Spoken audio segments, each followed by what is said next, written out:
Pryde's Picks is spoiler heavy and full of crude language. I swear like a sailor, and Lockheed's no better. Consider yourself warned.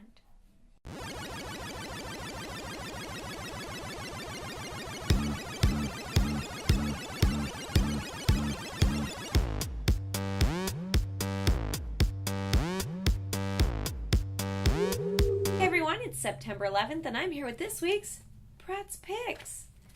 As always, I'm going to start off with the big boys, Marvel and DC, and then move into Image and Dark Horse comics. Let's get started with X-Men issue 5, Battle of the Atom, chapter 3. Now, this book picks up where last week left off, and Jean and Scott have run away. They don't like the X-Men from the future, they don't trust them, so they take off out of town. And this whole issue is the present-day X-Men and the future X-Men chasing down a couple of children throwing a fucking tantrum. They end up going to an unlikely source for help at the end of the book, but I don't understand why they went to this source, because this source has wanted them gone from day one. This source has been the only source with half a brain to say these kids shouldn't be fucking here. So someone needs to grab them by the back of their necks and throw them back into the past and end this freaking story arc, because it's a waste of my time. Issue 3, piss on it. Let's move on to DC Comics with a few issues from DC's Villains Month. We are going to start off with Harley Quinn number 1. Now, I'm a big fan of Harley Quinn. I dressed up as her for Comic-Con. I've loved her in the Batman animated series. She's always been quirky, cute, psychotic, and at the same time, really fun. And Harley became Harley because she was a psychiatrist and she was like psychoanalyzing Joker, and the guy is crazy but genius at the same time and slowly drove her mad. DC has decided to kind of rewrite her arc, and in this backstory, like every other backstory, she has slightly abusive, emotionally abusive parents, and she becomes Harley Quinn not because Joker has tweaked her into it, but because as a psychologist, she wanted to better know the villains that were in Arkham Asylum, so she dressed up as one and went undercover. And then she enjoyed it, so she's like, meh, maybe I'll just do this from now on. And then her and Joker teamed up and became besties and fell in love and went crazy together, whatever. This story arc just kills her backstory for me. It's a waste of time in DC. I don't know what you're doing. But when I was looking at the cover, I noticed something a little familiar. There's an amputated Batman in the corner. And I was like, no fucking way. There's no way you would pay a shitty artist. Chris Burnham is a shitty artist that DC sucks his dick. And they paid him to do not one, but 2 covers for the Villains Month. And then, because I pulled out last week's book, he used the same exact fucking art to do the same exact half-ass, amputated, tied-up S&M Batman bullshit, and then he just copy-pasted it on top of this and sold it to DC, and they sucked his dick for it. This guy needs to have all of his art die in a fire, and I want to piss on this book just out of sheer rage. I would say the story sucks. The art is leftover and shit. Piss on it, piss all over it, wipe your ass with it, give it to your dog to piss on, mail it to Chris Burnham, and hope that his dog smells your dog's piss and pisses on it too. Let's move on to Lobo issue 1. Now, DC recently released an image of their new Lobo, and the internet raged. Of course they raged, because you made him look like a sparkly vampire playboy? He's sexy as fuck. Lobo's not supposed to be sexy. He's supposed to be like a dirty fucking Mexican. Well, as you're reading this book, you realize DC just posted all that to get you all talking, to get you to buy this awful issue of Lobo. And this Lobo is a different Lobo. It's not your same Lobo. And by the end of the book, you realize he's actually hunting the Lobo we all love. He does sound like him, and he says that this Lobo shares his face, although I do not see the resemblance. This issue is very throwaway. This guy's looking for our Lobo, and he wants to get at him and or, I don't know, kill him. Piss on it. Wasting my time. Moving on to a Villains Month book I did like this week, Court of the Owls issue 1. Now, recent Batman books, the Court of the Owls arc was one of my favorites. I don't know much about them. I know they're stationed based in the city. They basically are the foundation of the city, and they're evil as fuck. And this book gave us a little insight into their backstory and how the society showing up and pulling together all these villains is actually upsetting their inner group. And you see the owls kind of turning on each other. And weird shit happens right at the end. I don't want to spoil it, but I actually like this issue. So I would say read it on the shelf and or buy it now. If you enjoyed the Court of the Owls story arc this year, you are definitely going to want to pick that up. Let's rage quit DC and move on to Image Comics' The Walking Dead issue 114.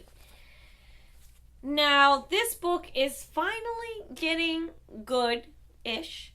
We have Rick finally standing up to Negan face to face, and Negan figuring out that Rick's onto him, and the two going head to head. This issue does have action, and some shit happens without a lot of shit happening. I still feel like we could have more action, but it reminded me a lot of the TV series and them going head to head with the governor. I wasn't too impressed with this issue. It felt like deja vu, but it does set up next issue, 115's All-Out War. And the only thing I liked about this issue is I'm becoming a little weary of Ezekiel. He shows up at their camp and he's like, wow, you really underplayed how cool this is. I'm gonna look around. And I don't trust that man with a fucking tiger. But I think All Out War might be Rick versus Ezekiel versus Negan. And if so, that would be really cool because just Rick's team and Negan's team, it's just the same shit we've seen over and over again. So I'd like to see Ezekiel right in the clutch, like turn around and backstab everybody. I guess we'll have to wait a couple weeks to find out. But 114, I would say wait for the trade. Let's move on to Dark Horse Comics with Buffy Season 9, Issue 25. Now, this is the 5th part of the core series, and I feel like it's the finale. It's definitely an end-ish of this story arc. And if you were watching an episode of Buffy, this would feel like a season finale. It's all culminating. They are underground. They're trying to bring back the seed of magic. They've got this one slayer, vampire, psychotic bitch trying to kill them all. They've got demons after them. She's fighting alongside with demons. Dawn's dissipating. Everybody's freaking out. Are they going to get magic in time? Is Willow going to be able to save the day? And people die, people live, people's relationships might or might not survive this change. But this issue had so much excitement. I felt like I was in the last 15 minutes of a season finale, and I really enjoyed it. If you're reading Buffy, this is definitely a buy it now. And if you're not reading Buffy, I feel like the core story arc has been a lot of fun. You might want to pick it up. It's 5 parts. So buy it now or wait for the trade. But Buffy, Dark Horse, you did something right. I like that book. It wasn't fillery. It was good. I'm going to leave you all this week with a few thoughts I have on comic book movies. Now, for some reason, any actor thinks they have the right, if they're a wellish known name actor, to, I don't know, say, hey, I want to play so-and-so in a movie. Now, I got a butt ton of messages on my Facebook page because Ellen Page is like, oh man, I'd love to be a Kitty Pryde movie and have it all about me as Kitty Pryde. Fuck you, Ellen Page. That's how I feel about that. I love Kitty Pryde. And I liked Ellen Page's Kitty Pryde. Don't think that Ellen Page's Kitty Pryde can hold her own movie. I don't know how you can be a well-known actor like Channing Tatum and think that you can call, like, dibs on a part. Channing Tatum wants to play in a movie. He would like to be Gambit. Channing Tatum is no Gambit. Gambit is lean and tall, and he's a sexy fucking New Orleans Cajun, man. Channing Tatum could play Eddie Brock. He could be a beefy jock. But he, like, to say you want to, okay, fine, I'm going to play Storm in the next movie. Like, I don't understand how these actors feel like they have the right to just call dibs on a role and think that people are going to listen to it. Jamie Foxx has recently said that they are talking about making a Sinister Six movie. We all know he's going to be playing Electro in the next Spider-Man movie. I'm not sure if a lot of the general public want to go out to see a movie just about the Sinister Six and have, like, Spider-Man be, like, I don't know, a side character in it. But Spider-Man's villains aren't, I don't think they're enough to hold a movie. And if you disagree, like, completely, post in the comments below why you disagree. But I could go without seeing a movie about Rhino. I could go without seeing a movie about Sandman, because every time I see Sandman, I think of the freaking miserable Sandman they did last time in Spider-Man 2, and it just makes me want to cry on the inside. If you think that Channing Tatum's going to be a very good idea for Gambit, leave some comments below. If you think it's buttery bullshit like me, agree with me below. If you hate everything I say and you think I should quit doing these comic book reviews, go fuck yourself and leave some comments below. And good night, everybody. Mwah.